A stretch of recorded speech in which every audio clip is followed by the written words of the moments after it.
We appreciate you taking the time. You are Dario Amodei, the CEO of Anthropic. Is that right? That's correct, yeah. Great. Well, my first question to you is, why won't you release Anthropic's AI without restrictions to the U.S. government? Yeah, so, we should maybe back up a bit for a little bit of context. So, Anthropic actually has been the most lean forward of all the AI companies in working with the U.S. government and working with the U.S. military. We were the first company to, put our models on the classified cloud. We were the first company to make custom models for national security purposes. Were deployed across the intelligence community and the military for applications like cyber, combat support operations, various things like this. And, the reason we've done this is, I believe that we have to defend our country. I believe we have to defend our country from autocratic adversaries like China and like Russia. And so we've been very lean forward. We have a substantial, public sector team.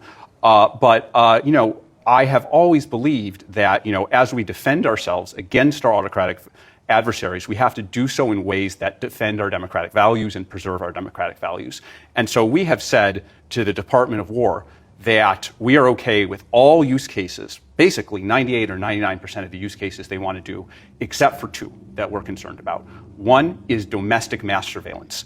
There, we're worried that things may become possible with AI that weren't possible before. An example of this is something like taking data collected by private firms, having it bought by the government, and analyzing it in mass via AI. That actually isn't illegal.